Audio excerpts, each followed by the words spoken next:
The peak of man-hours in the United States occurred in 1920, and since then the monetary system has endured instability because of the discrepancy between production and man-hours. The ever-widening gap between production and man-hours indicates that the easier it is for us to produce more, the harder it becomes to distribute. The reason for this anomaly is that there is a close relationship between total man-hours worked and purchasing power. Most of us receive our income from time on the job in the form of wages or salaries, and declining man-hours usually means declining purchasing power. Isn't it ironic that as we increase our ability to produce, we suffer a diminishing ability to consume? This is what happens in the monetary system. The basic problem today is not balancing the budget, but balancing our newfound global resource management capability with global consumption. The rules of the monetary system prevent us from doing just that. Distribution is carried on by a series of exchanges based on scarcity values that no longer truly exist, and money is used to make these exchanges. Money is a species of debt, and we try to balance production with consumption by creating even more debt. This does not work. The reason is because there is little relationship between the creation of debt and anything in the real physical world. Debt nor money is a real resource we need to live. It's a contrived human creation that is no longer valid in today's advancing world. The man-hour curve is a physical phenomenon, whereas the growth of debt is an abstraction. Let's look at the growth of debt and you will see the difference.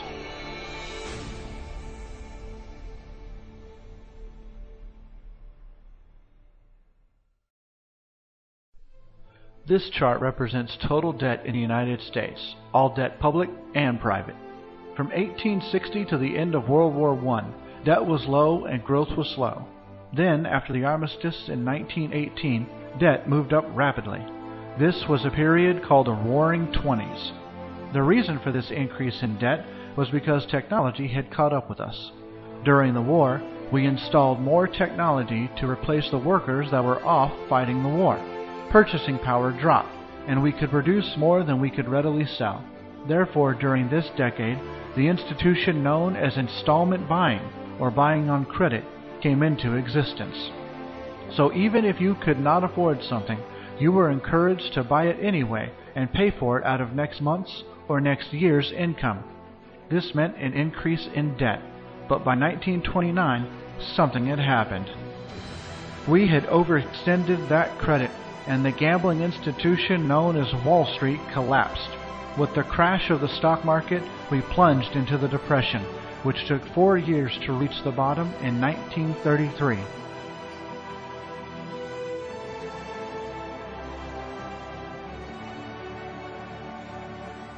Now the government stepped in because it had to.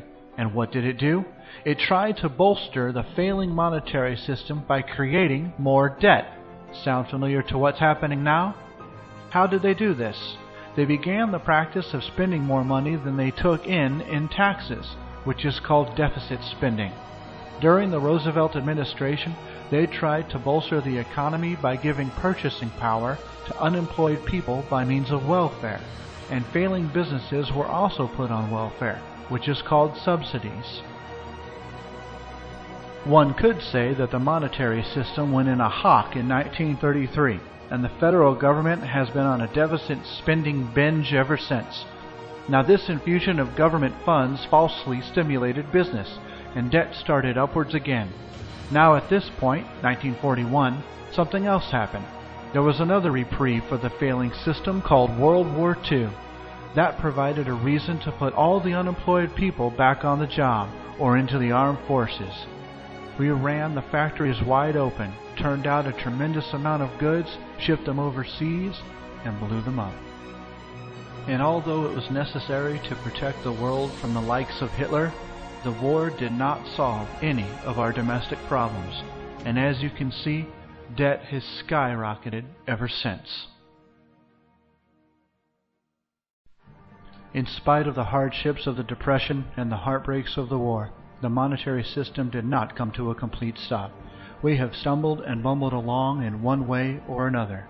And why is that? We have kept the failing system from complete collapse by various and devious ways. We have maintained scarcity artificially. Back during the Depression, when there were so many people without jobs and their families were hungry, we had tremendous surpluses of food stored around the country. Was it given to the people? No, because it's not profitable to give away food, even to the starving population. Back in the early 30s, we began the practice of destroying crops or killing off livestock in order to validate the monetary system. We're still doing this today, but more covertly. Since 1933, the government has spent billions of dollars paying farmers not to grow, and they have also tried to curtail the production of corn and wheat for human consumption, most notably on the recent alternative fuel ethanol project, which is a waste of food and not a good alternative fuel to begin with. In the monetary system, when food becomes too plentiful, we limit it. This is to sustain price or value, to keep the system going. And if people happen to be hungry, then it seems to be of little importance to the people making the decisions on how the monetary system works. Industry uses different tactics.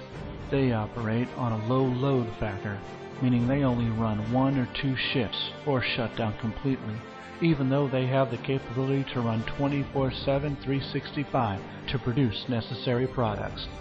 Then there's the more wasteful practice of turning out shoddy merchandise. These inferior products that break down or wear out in short periods of time are created to ensure high turnover.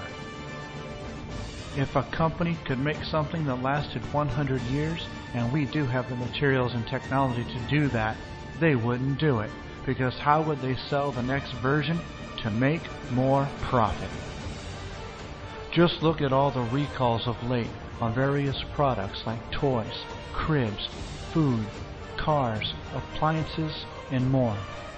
Destroying all those faulty products ensures scarcity. There are hundreds of thousands of junky products turned out every week in order to assure a high turnover for a fast profit. This is the way the system works.